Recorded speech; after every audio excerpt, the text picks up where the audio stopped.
Hi everyone, we're just going to start with a land acknowledgement and a little bit of history of the MCC.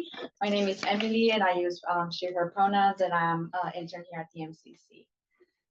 Do you introduce yourself?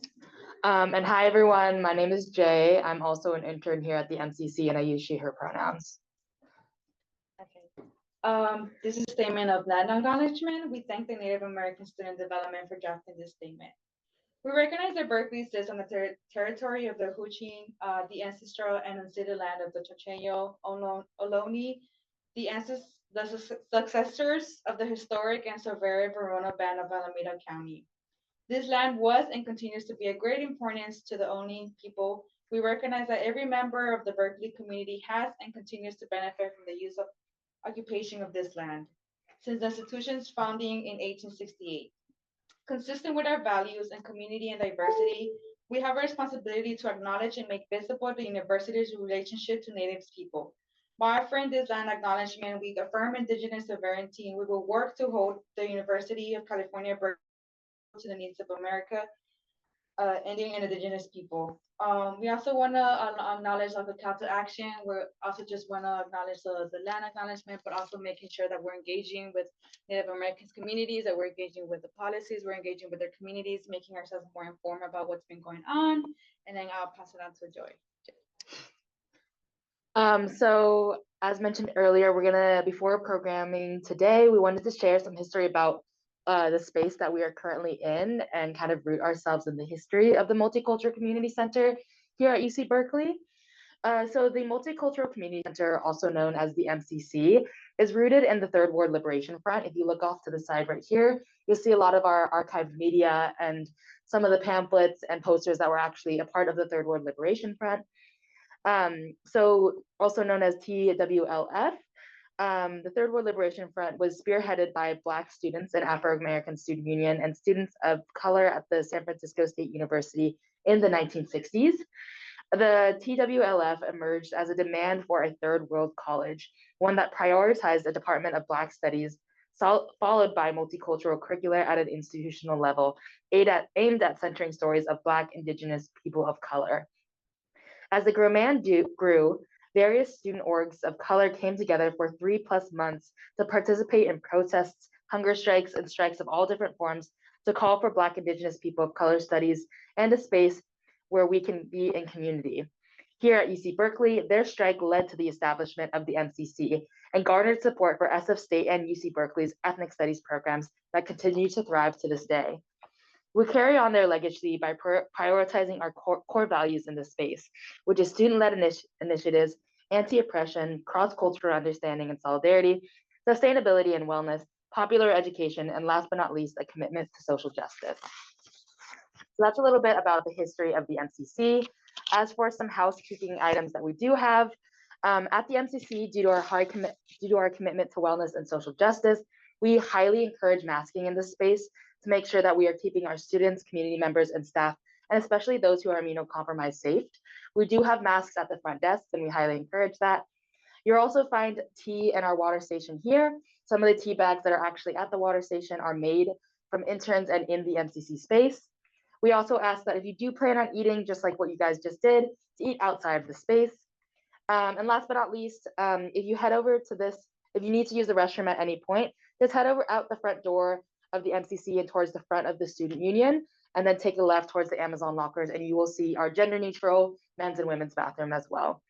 And we will be sitting at the front desk throughout the event. So if you guys have any follow-up questions or anything you want to know about the space or about our library, please come ask us after the event. Thank you so much for coming, and we can't wait to be in community with you and learn with you guys.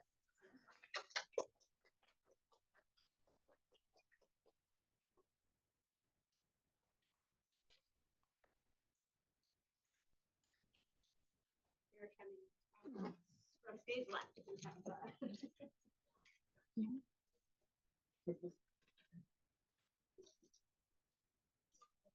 Hello, everyone. Good evening. We want to thank y'all all for taking time out of your day to join us today for our Rice Water Reflection. We will also acknowledge our folks on Zoom tonight as well. We appreciate y'all for zooming in and joining us tonight. Yeah, so starting off, we want to say a thank you to all the sponsors who made everything possible. So, so we'd like to acknowledge ARC, the Asian American Research Center, APOSITY, the Center for Southeast Asian Studies, the MCC, the UC Berkeley English Department, and Asian American and Asia Diaspora Studies. Thank you. And we want to go. And we want to go ahead and introduce ourselves. Hello, everyone. My name is Angie Tao. I use she, her pronouns. My name is Baron Lim. I use he, him pronouns. And we just want to give a quick intro to us. We are interns under the Asian American Political Activation Program under APOSI, which is the Asian Pacific Student Development Center here on campus. And our role is to serve the Southeast Asian community, especially with the NPC grant that was recently granted to the university to help serve historically underrepresented student groups like Hmong, Lao, Khmer, and Mien students here on campus.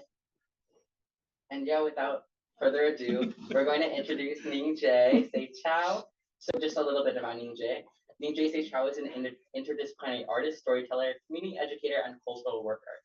As an international bridge builder and artist apprentice to the ancestors, Nyingv Jae's creative work focuses on themes of belonging, culture keeping, culture shaping, and ancestral healing, with particular emphasis on fat, queer, indigenous, Khmu, and Mien femme and gender-expansive issues. Without further ado, let's welcome Nyingv Jae.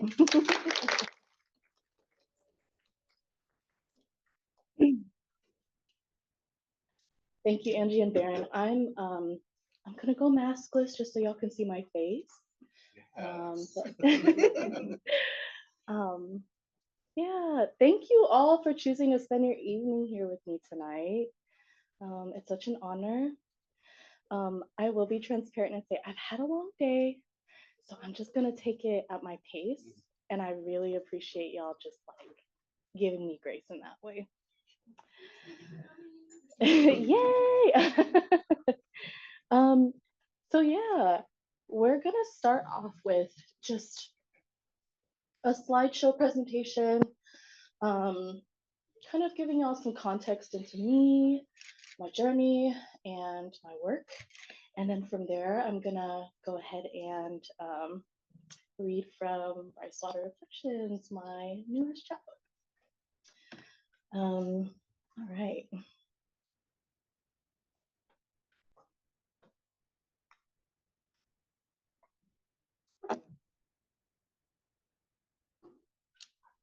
My beginnings. Yeah. So I was born in Oakland, California, to young teenage parents. And less than a year after my birth, my father was incarcerated and remained in prison for a decade. So this really deeply shaped my childhood. My mother is Mien, adopted.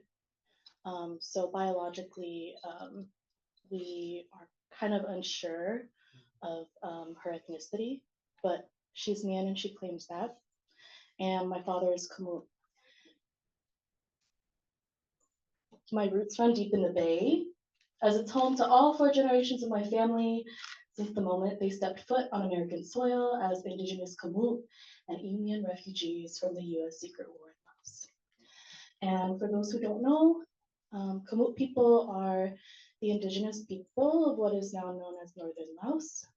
Lao people acknowledge us as their older brothers because we precede their existence on that land.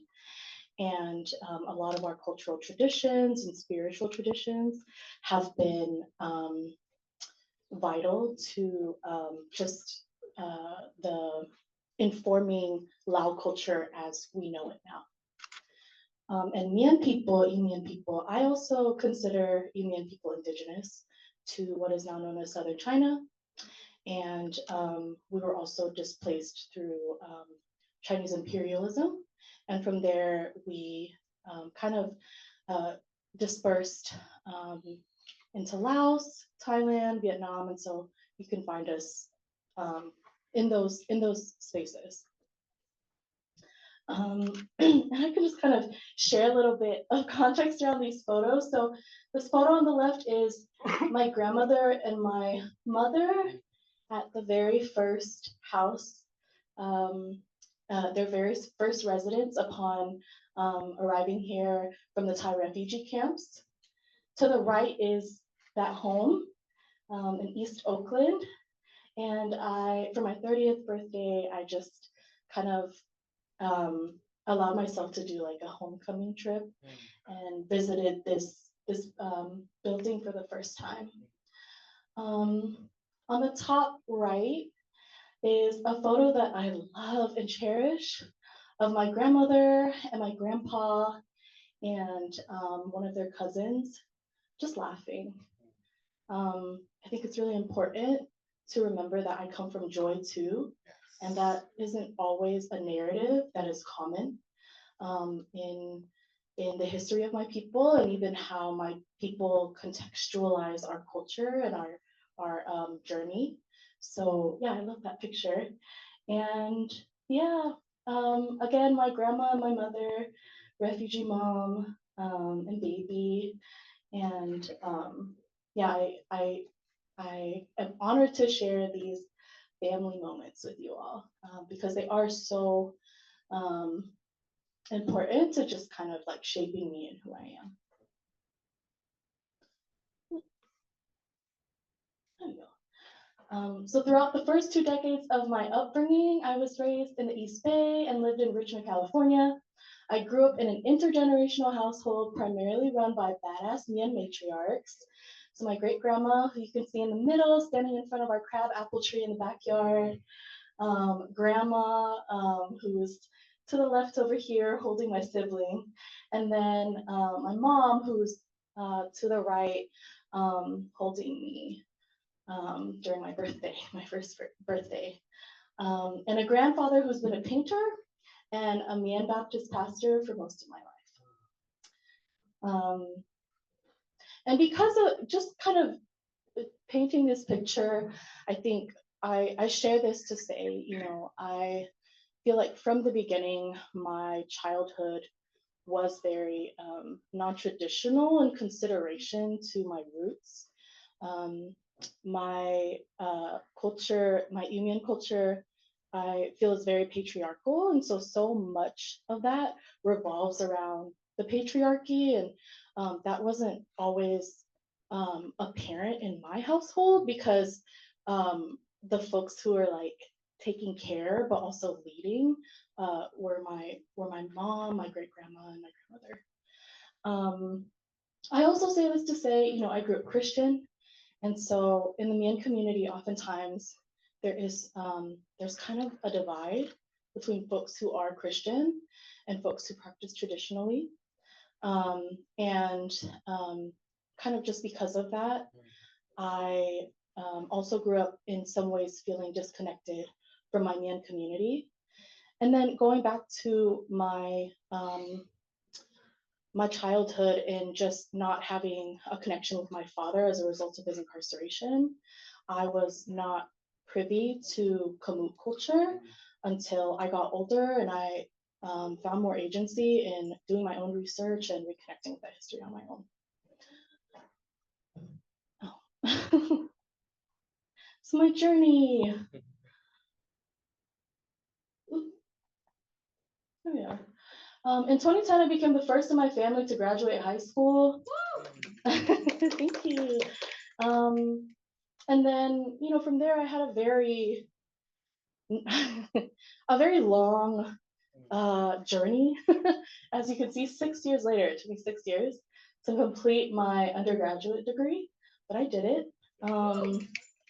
And during my time in undergrad, I really had the opportunity to hone in my politics through student organizing. I was the co-coordinator of the Women of Color Action Team via the Women's Resource Center. And through that, you know, I really found connection and just also further context from Black feminist theory, from indigenous theory, to really kind of inform my story and my history. To be honest, I think for a very long time, I felt on the outside of Asianness. And I also personally believe that Southeast Asian people are just kind of racialized differently than East Asian people. And a lot of the issues that my community faced were not things that were ever being talked about in Asian spaces. I shared this earlier too, but I think a lot of the conversation or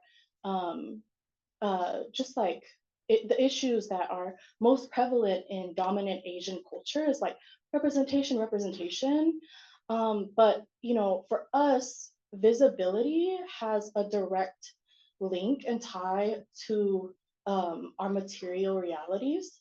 So being invisible actually, creates this situation where like we are deprived of resources and those things are not reaching us.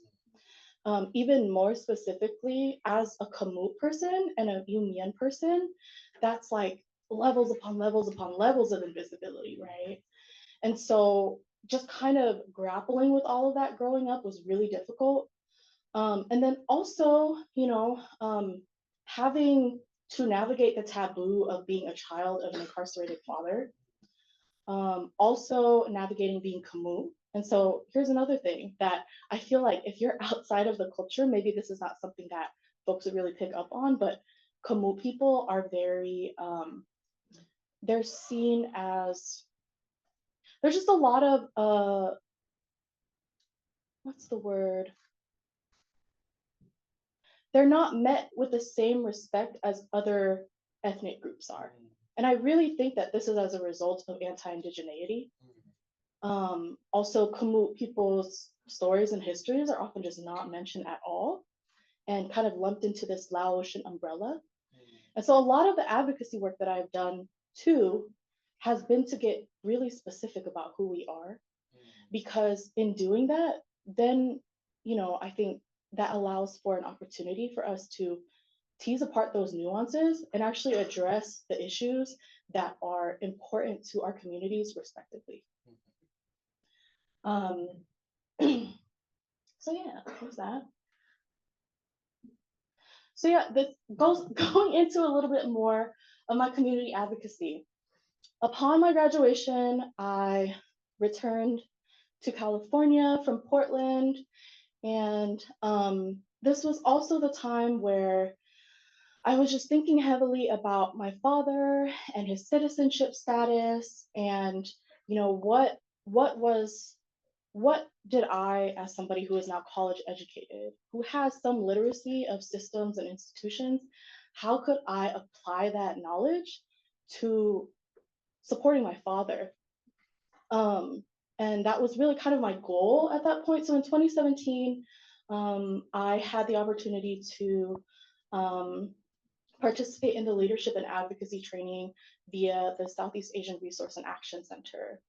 And if you see on the left, that's just me kind of knocking on the doors of Congress. And just sharing my dad's story a little more, but also just sharing more around the plight of Southeast Asian people in relationship to detention and deportation, and how this really is an issue that disproportionately affects our people that oftentimes, again, is not talked about enough.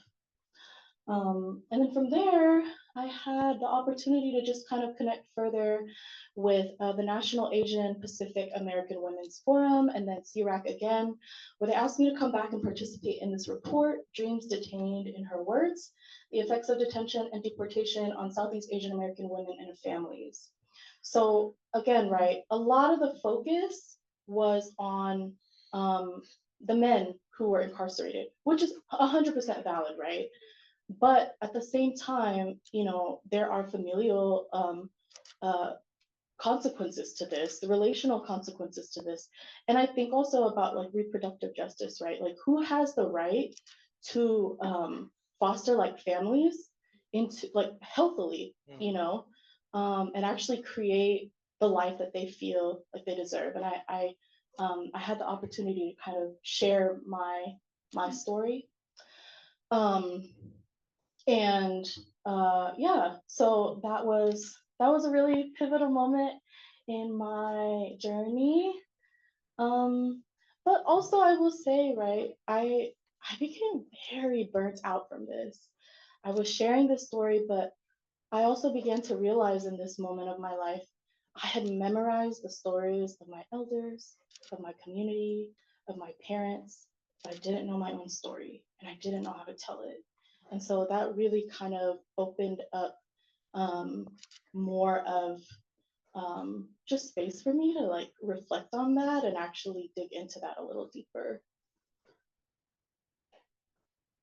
Something I also had the honor of being a part of was organizing for the release and the pardon of Khao Lee, and also by extension Bunchan Kyola. And as you can see at the bottom, they were both formerly incarcerated firefighters, and they were both pardoned by Gavin Newsom, but that was not an easy thing to achieve. And I think even the process of doing this advocacy work just reminded me over and over around how it took these two men choosing to risk their lives on behalf of the state to validate their, I guess, deservingness to be released, to be humanized, to be with their families again. Also, Khao Lee is Mien, and Bunchan Kyola is Khmu. And so just kind of, again, making those connections around how the system is, again, disproportionately impacting Mien and Khmu people. This just makes me think about some of the conversations I've been able to have today. I visited a graduate studies seminar, and I just asked the professor, like, have you ever come across like Khmu students? And her response was to say, yeah, one maybe many, many years ago. And that's information for me, right? And I also heard her telling me it's so rare to see Mien people in these spaces, and so we're honored to have you, right? But why is that rarity?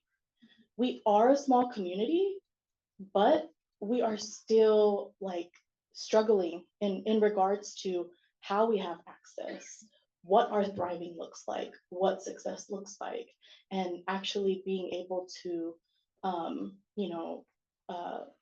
be grounded in our culture and who we are and rooted, while having to navigate our forced diasporic being here in the United States.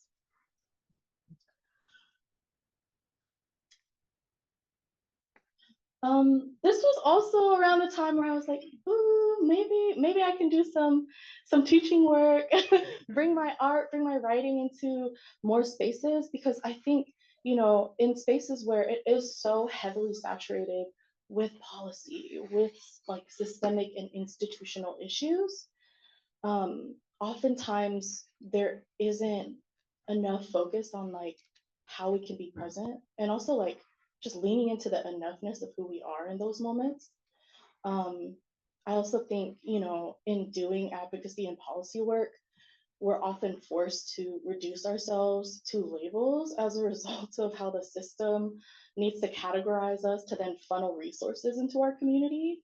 But, I think that is also another very dehumanizing process, and kind of takes away from us being able to show up with the nuances and layers of like every part of who we are. So I felt like, how can I offer my perspective, but also just facilitate spaces where people can sit with their individuality, their own stories, and really get to know who they are. So on the top is me facilitating workshop at the Southeast Asian Resource Action Center Moving Mountains Summit. And then on the bottom left, I had mentioned that I was a part of the Women's Resource Center. So I actually returned there as a staff member for about 3 years. And I had the blessing of working with student survivors. And so that, again, really informed my lens, and just how I approached community was, again, from a very femme-centered perspective. Because also, again, going back to the ways that my culture is deeply patriarchal, at least Mien culture. And then also doing a bit more research around Khmu culture and realizing Khmu women actually had a lot more agency and power traditionally, but as a result of forced diaspora and imperialism, that context was taken away. And so there was a lot of interpersonal violence, sexual relationship violence that I grew up seeing and also just like undergoing, and realizing that one, we never really, again, had resources to address these issues, but also then our stories were never, there was no place for our stories. So then that kind of deepened my draw to do this work. My dream work. Yeah. So I ended up getting really burnt out from doing community organizing and also being a part of doing institutional work. And in 2020, when pandemic hit, it felt right for me to return from Portland to California, just to be closer to my family because everybody is based in Richmond. But also I felt like maybe this is the time for me to take the leap and pursue my art full-time and community education full-time. And don't get me wrong, it's not glamorous. But then I get to be in spaces like this, and it reminds me, it's worth it, and this is like a part of my purpose, and I've chosen this. But all that to say, something that, doing systemic work really taught me was, well, first I led from my rage, and there's a place for that, but then I think that contributed to the burnout, and it really pushed me to this place of like deep frustration, almost hopelessness, but what we know about hopelessness and despair is like, that's a tool of white supremacy, and how do we continue to show up in a way that feels sustainable? But essentially what I learned from this was, if the space does not exist, which I felt like my whole entire life, there is no space for me. Not in my cultural community as a fat, queer, gender-expansive person, not in my, non-Mien Khmu communities, not in Asian community, like where do I belong? It brought me to like the reality of like, whoa, like if it doesn't exist, that's your purpose. Create that, do that. And so something that I had a really, really great time being a part of. So Lao Nu Queer, this was a joint effort on behalf of me and a couple of beloved artist friends who were just tired of having to go through the bureaucracy of like funding from like organizations, and how we really were just at a point in our community organizing where we were like, okay, like how can we do this with what we have, and also like without the policing or the exclusivity of having to do things a certain way as a result of a grant requirement or whatever that looks right. And so we kind of sussed out our connections, and we were able to create an online exhibition of queer, trans, Southeast Asian artists from across the globe, and create a virtual space where we all got to meet and experience each other's art. I think something else that felt really beautiful about this was that, I love gathering in person, and also I think virtual spaces are so important for queer trans people, because a lot of people, it's dangerous to like show up in that way, and present explicitly. And for my disabled and chronically ill kin, they could do that from the comfort of their bed and still experience connection in that way. So this was really special. I think it might still be up. So if y'all wanna join it, those are the login instructions. Okay. And my most recent project, so I'm the co-founder of a community platform, and it's just like a ever-evolving community that centers Khmu, Mien, and indigenous and ethnic minority Southeast Asian peoples. And that's called Rice Collaborative. I founded that in partnership with my sibling Asia, who's here today. Yeah, and our goal for this really was to create spaces where we didn't have to sacrifice parts of who we are, or like put away parts of who we are, to be able to find and feel connection, and to also finally feel centered in something, because that was so rare. And through the homecoming exhibition, so this was something that was made possible through a fellowship that I had received through the California Arts Council, and I was a part of the California Creative Core Fellowship Program.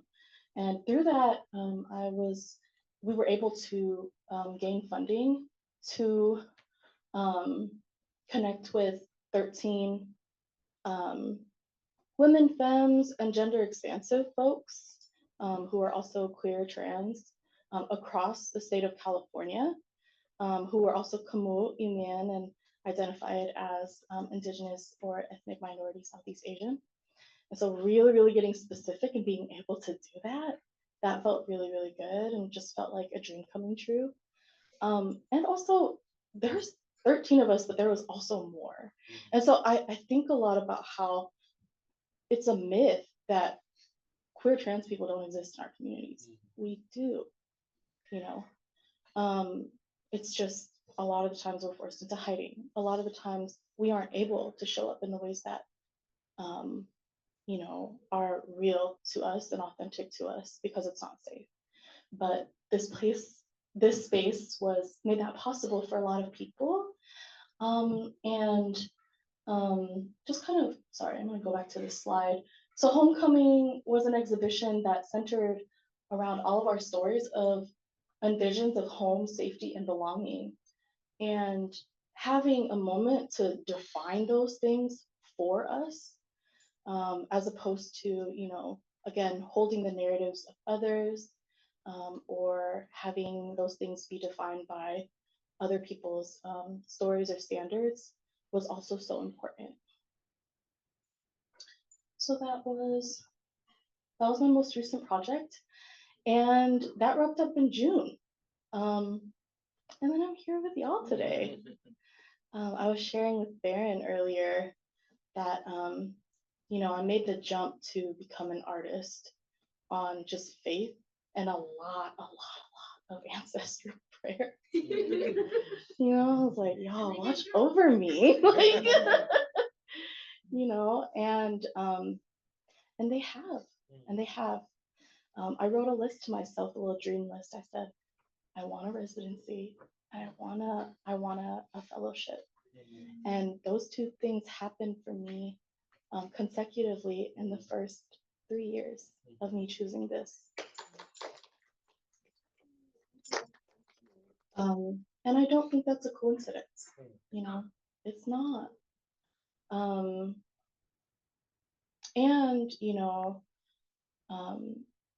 just kind of digging a little deeper into ancestry and how that really informs my work. You know, in Mien culture, we have to go through many rituals, many different ceremonies, and through a shaman to connect to our ancestors. And if you don't do it that way, you can get sick, things can happen to your family, you know, certain things can kind of go wrong and happen. And this is because of the ancestors, right? And in Khmu culture, we are animists. We are very connected to the land and to our plant relatives and, you know, non-human relatives. And this was just like an inherent way of knowing for us. But, you know, I didn't grow up with either. And so in a lot, again, right, I grew up in Christianity. So it took a lot of parsing through and really figuring out like, who am I and how do I want to be in relationship to the people who came before me. It was hard though, because again, as people of oral tradition, so much of that history has been lost. It wasn't something that I could easily connect to, and I couldn't necessarily put faces or even names to my ancestors because a lot of that was lost in forced diaspora. And so, you know, this brought me to really kind of shape what my spiritual practice was on my own terms. And, you know, I also just feel like my relationship to my ancestors is my birthright. Nobody can gatekeep that. Nobody can define that. Not my traditional culture, not white supremacist culture, none of that. And if that is the truth, just as I believe that in relationships to my elders, my parents, I have a part in shaping my relationship to them. You know, how do I then also apply that to my ancestry? I don't need for me, I don't need a shaman to connect to my ancestors. You know, and I also think abiding by such rigid practices, this is going to be taboo to a lot of people and maybe sacrilegious. This is me, you know, I chose this. But abiding by those practices only creates a dynamic where we are in relationship to our ancestors based off of fear, a fear that they will curse us, a fear that we will have, you know, there will be repercussions for us not offering things to them. A narrative that I grew up a lot with from my grandparents was, oh, we're so lucky to be Christian because we're no longer obligated to feed our ancestors. Because if you don't feed them, you can get sick. If you don't feed them, people can die, right? And so it is really fear-based. And in 2018, my great grandmother passed. And that really brought me to a space of like, oh my gosh, like, is my great grandma gonna like come back and haunt me? Like, I don't think so, you know, no, I don't think, no. And so, you know, it made me really kind of reframe, recreate, and like reshape what my relationship was to my ancestors in the spirit of her and honoring her and knowing who she was as a person, right? I don't imagine that she wants anything other than what is best for me. And also what's best for me is what I choose, you know. So yeah, that's a little bit of context into who I am. Thank y'all for sitting through my presentation. And yeah, I'm gonna move into reading Rice Water Reflections.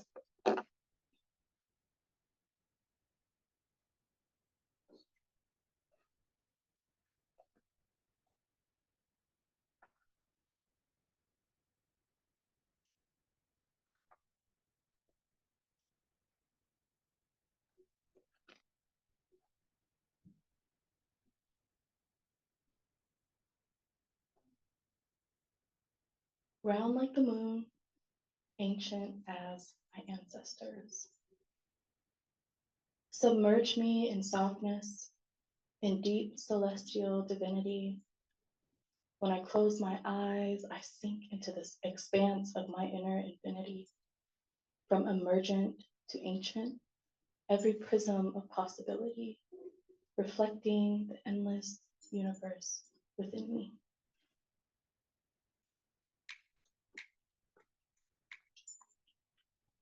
This next piece is called Khmu's Garden. My chubby, dirt-stained fingers reach into the bag of old pinto beans found at the back of my Khmu's bottom kitchen cabinet. I drop two into each of the freshly poked holes towards the corner of the weed-riddled grass plot in our backyard. Sloppily, I scoop dirt back over them, drench the soft earth with hose water, staying long enough to see it soak into the soil.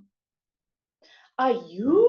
Ma shouts at me to come downstairs, tells me to hurry up, says there's something I need to see. Mankanai? My small bare feet smack the tacky linoleum floor as I race to her side. Under the shadow of her pink garden hat, I see her beaming. She opens her hands to reveal 7 strands of green beans striped purple, maroon, red.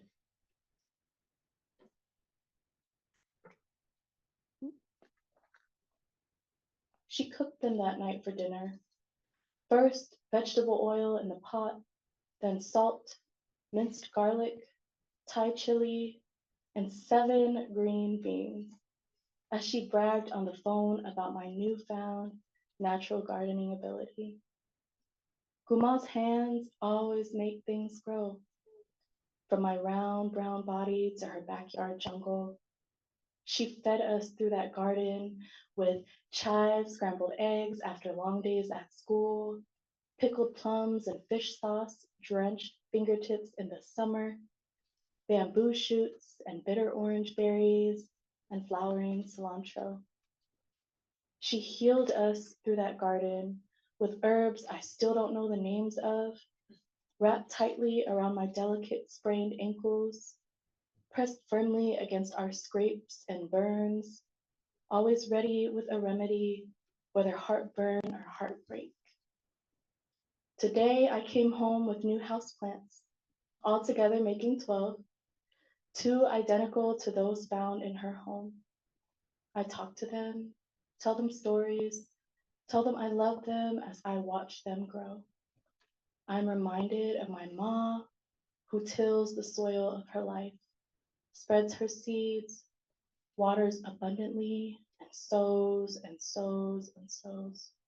And I have hope that my hands can one day show the same magic of life that she has grown in me.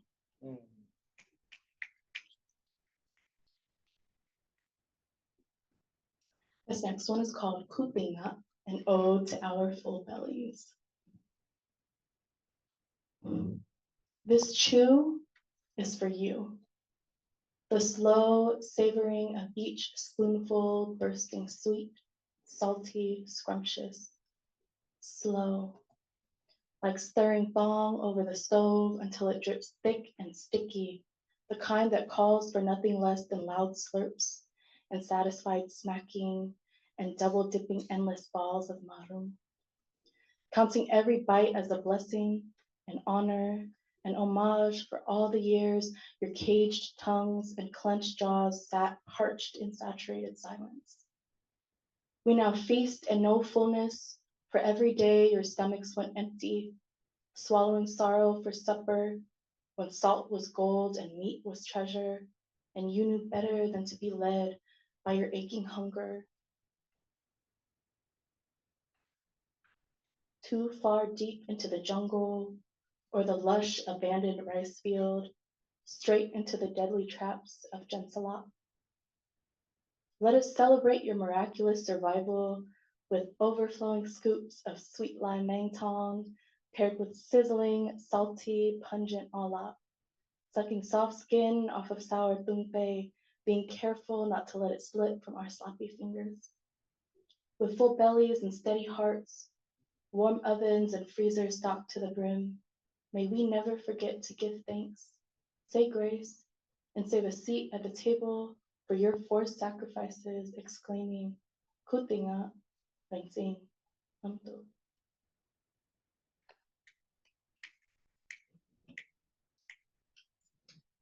They, them, me. When I say my name is Nyingv Jae and my pronouns are they, them, mean, I mean they as in we. We, the ones assigned women while given no words for otherwise. We who wonder which is the better way to survive, to silence ourselves for centuries of tradition, or to speak our truths and risk our lives. They as in us. They as in those who came before me. They as in all my ancestors who listened to their own hearts and trusted their own beings. They are my chain-smoking Khmu aunties in Laos who puff tobacco through hand-rolled cigarettes, laughing on the sides of dusty Luang Prabang roads at the colonizers with cameras who won't leave them alone. They are my queer Mien femmes in America, making more money than all the men calling their phones, the people at church gossip, saying they're bad luck, but they know no amount of dowry can bring them real love. They are my sibling, both Khmu and Mien. Their dreams are prophetic, so they listen to them. They tell bad dad jokes rocking a shaved side cut, and their version of love transcends touch. They, them means my people are always with me. They, them means possibility. They as in me, them as in me.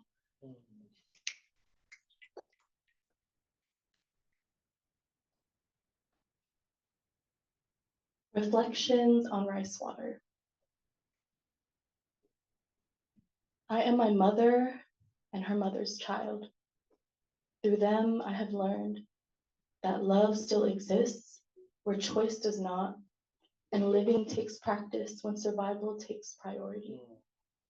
We are blessings and burdens, and both at the same time. We are descendants of women forced to sit in silence while sold in exchange for silver.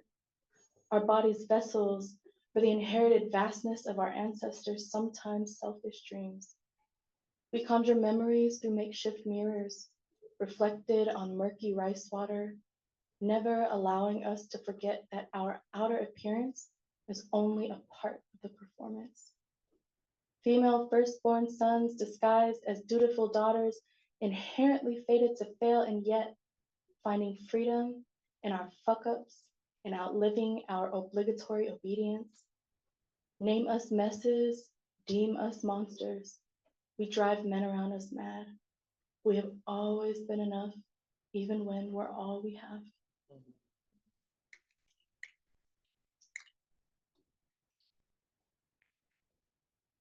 Dear Spirit, one's one, oh, one's one. Aning, come home to this tender brown body that's always been full. Let the trails of Wamwe teach you the way. One's one, oh, one's one. I love you. Come home. That's just kind of so this poem relates to just the practice in both the Mien and Khmu culture, and I think many other cultures in Southeast Asia, of calling our spirits back.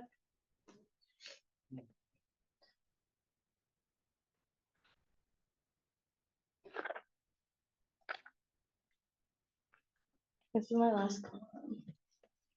A prayer for us. To my fat, foul-mouthed femmes, always ready to fight for ourselves and each other. My queer cold rice kids, whose roots reach across oceans. My Black, brown, indigenous, trans soul kin, butterflies between worlds. My gender-defying, gender-euphoric, genderless loves. My firstborn tradition breakers and truth tellers. My survivors and resistors, rising up to meet another day. My fellow future ancestors, feeling our fears and choosing life still. I offer a prayer for us. May we honor every iteration of us without shame or judgment. May we hold our human journeys as sacred. May we release all that was never ours to begin with. May we have the courage to navigate the chaos and complexities that come with choosing ourselves and each other exactly as we are. May we be guided by the innate wisdom within our messy, malleable, magical bodies. May pleasure and play be a part of our daily practice. May we heal on our own terms in our own time. May we know rest and ease without questioning our worth. May abundance always find its way to us in full. May we be nourished in the warmth of reciprocal relationship. May we be protected and safely held by our chosen kin. May our grief be felt and catalyzed as fuel to fight for collective liberation. May we always remember our connection to the people of Palestine, Sudan, Congo, Haiti, Yemen, and all those the world over surviving, resisting, refusing to succumb quietly to all the evil, attempting to erase them off this earth that belongs to all of us. May we never forget their oppressors are not different from our own. May we not fall into the trap of thinking we are helpless at the hands of those who only benefit from our resignation to despair and hopelessness. May our rage be our heart's compass, an indicator of our care and a reflection of the individual power we possess. May we trust in our immense strength as a whole and take responsibility for our place in that larger picture. Thank you.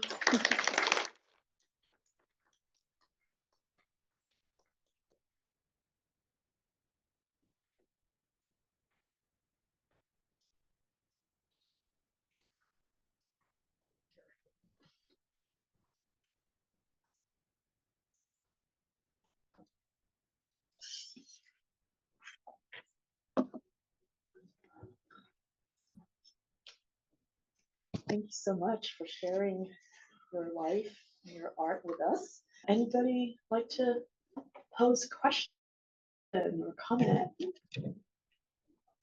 Just raise your hand.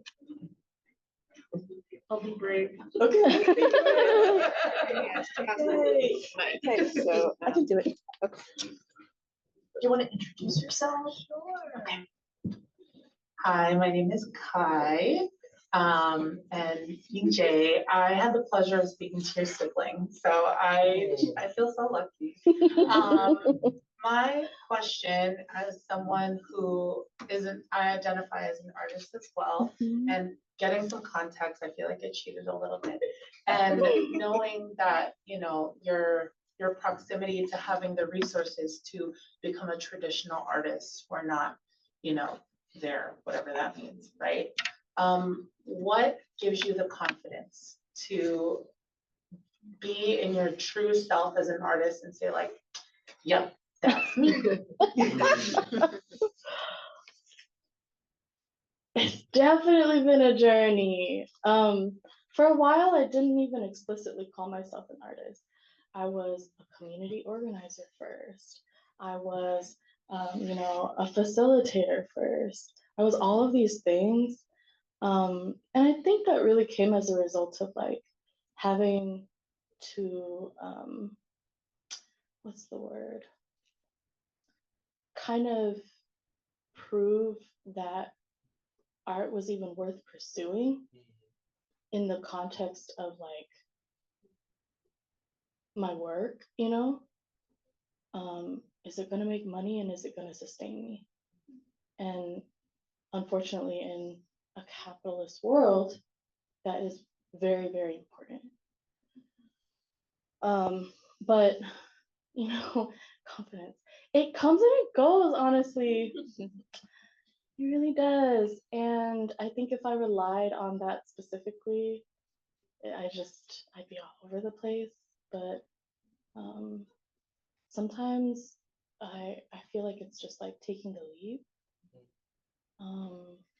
Also, like having people in my corner who reflect back to me who I am and what I offer and like what I deserve is so important.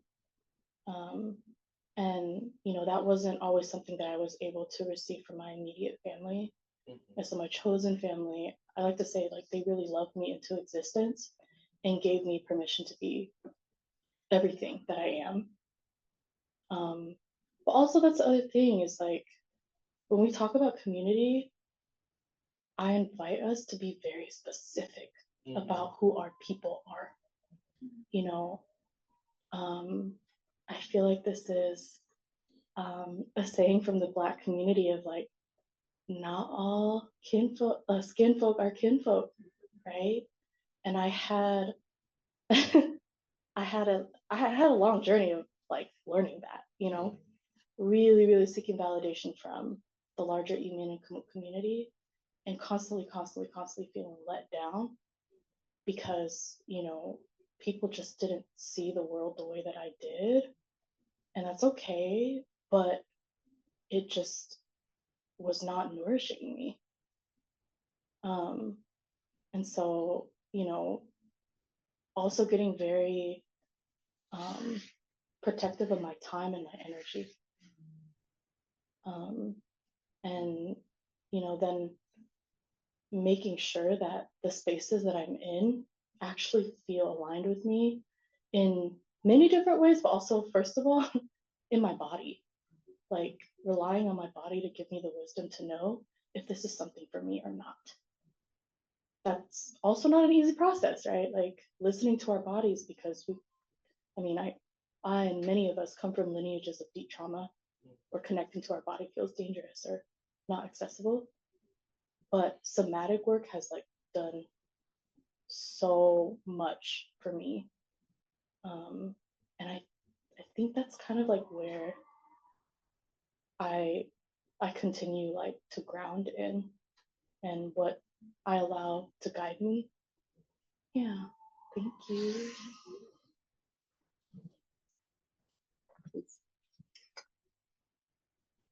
Thanks.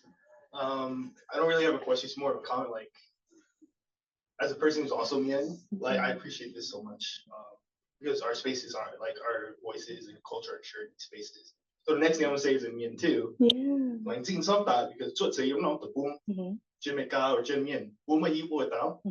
I love that. You one way don't tweet Yes. gone to everything you're saying. What do I thought gone wall just feeling it you can sister as well as no one speaks about it. So that high and the story is futures on. What do I thought gone so when gone because woman do I thought they come up with what do law book and you come up with gun. Lansing Tom Edward, just from navigating so many institutional spaces, I feel like throughout the years, my man is like, it takes me a minute to connect the language, but I love hearing it spoken in these spaces, and I thank you for bringing that into our space.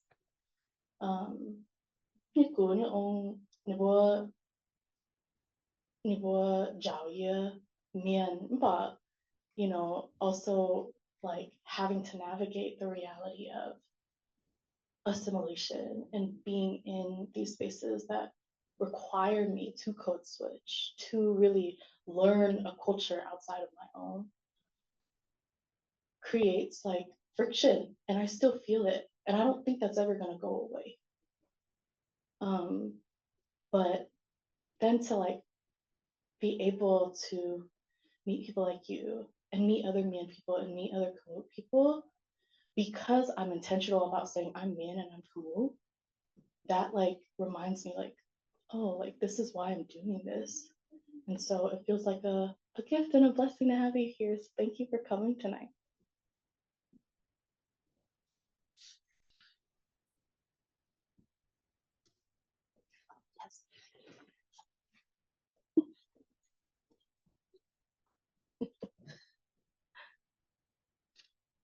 This is not a question, but a comment. But it relates to your question. I've gotten a lot of advice from you, and this is also my youngest sibling.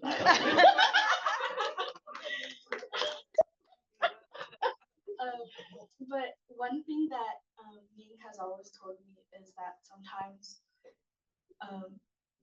it just takes like audacity. Like you just have to have the audacity to do things. Yeah. So thank you. Thank you for reminding me of that. I joke about this all the time because I'm like, wow, there's some people out here that really believe in themselves. And it takes them far, you know? Even though I'm like, okay. But no judgment. I respect them for that because it really does take that, you know? Yeah. And I think a lot of the times we're trained to be humble or to shrink ourselves or make ourselves small. For me, it's definitely cultural. So I think something that diaspora has offered me is like audacity. Yeah.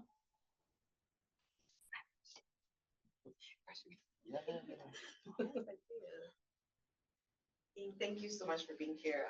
Also, I'm a Cal alum, also Mien. So when I saw the email, that it was like you said, like a Mien Khmu centered event, I was like, wow, I've never been to that at all. And to be here at Cal, we're both alums. So coming back to the MCC and being able to be at this event and hear Mien Khmu being spoken in these type of spaces, like you mentioned, you know, the invisibility, and so just thank you for that. And I think it also reminds me back of when we were here doing student organizing. And so my question for you is, how do you see your residency?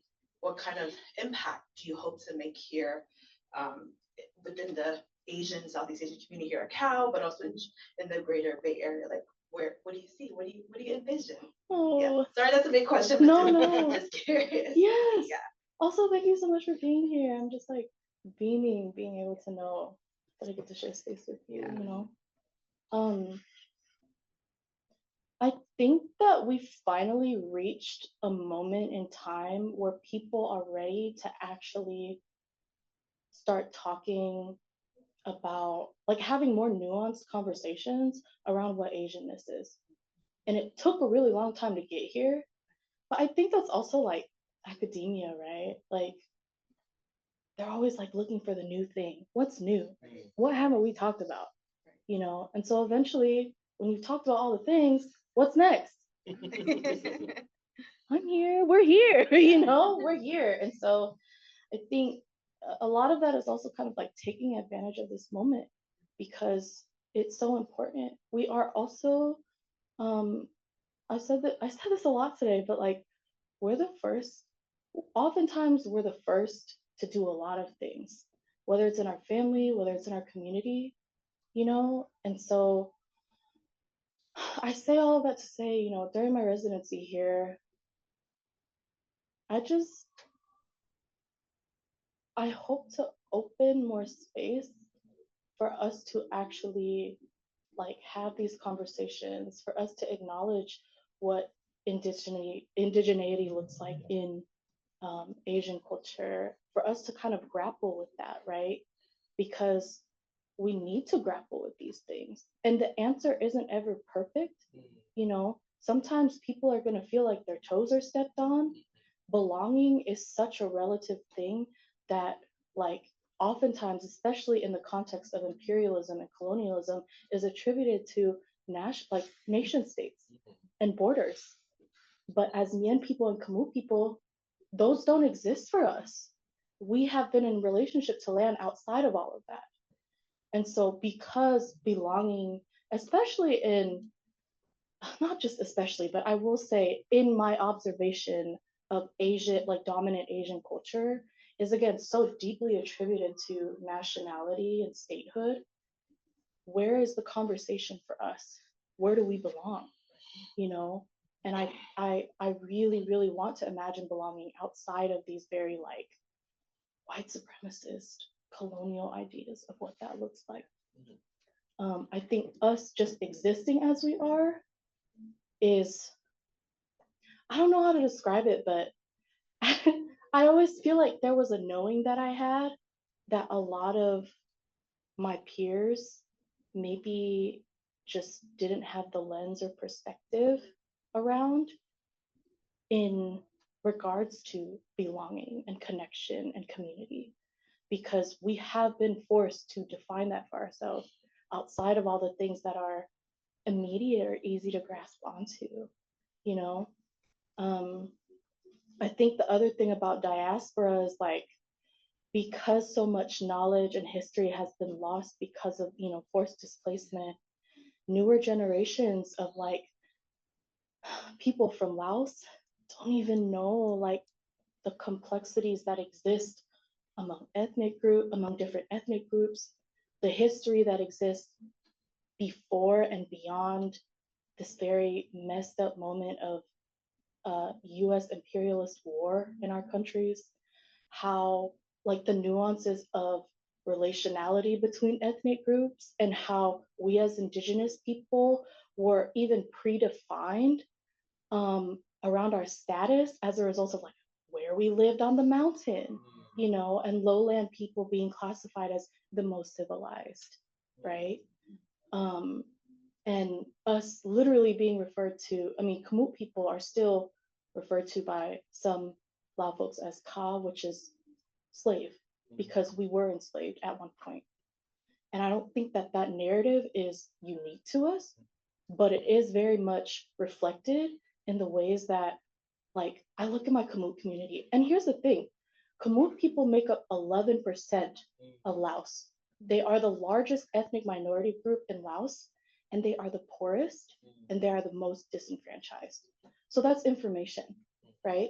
And that legacy carries on to the way that Khmu people exist here too. For Mien people, for Hmong people, we were categorized as savages, you know? And outside of, again, dominant colonial culture. And that, again, carries a legacy around how we are seen and how the world receives us. So I think, yeah, that's kind of it, right? Like, I want to have these conversations. I think these conversations are overdue. And, you know, I want us to be brave enough to actually talk about this stuff. Because I think we have had to exist in silence, but also just like deep grief for so long as a result of this. Thank you. That was extremely eloquent. And I want to say that, you know, it really chimes for me in terms of how hard it is to talk about Asian imperialism when you are an Asian in the US, because of the feeling of that plays into, you know, US dominant ways of attacking Asians abroad, Asia, you know, getting into great power stuff, right? Yes. And then that makes it a silence kind of conversation internally for Asian American communities. So that's a topic that's really silencing, hard to talk about. And then the other thing that I was thinking as you were talking is how, and maybe this comes back to the audacity point and the question of confidence, which is that when you want to have these conversations, in order to not feel lonely, it can be more lonely because the conversation you want to have is the one people don't want to have, right? Exactly. So that's the paradox. Yeah. And then, but then, like, I hear what you're trying to do is to create a kind of way of having the conversation by calling to your ancestors in a way that is not the traditional way, that is insisting upon a more equal way of having that relationality to your ancestors that's not this kind of traditionalist replication of a kind of hierarchy with all its inbuilt hierarchies and verticalities, right? And then at the same time, you're trying to do that through this kind of self-creation through your art. So it's interesting that you're trying to find a home through your art that makes you feel like you belong and that can create a kind of community that, so that's hard, but it's kind of amazing. So Thank you. Thank you. Yes. I think we have to kind of close because it's 7:30, and I hope that I didn't foreclose any other conversations or questions, I want to give you a final thank you. Please, everybody give her a round of applause.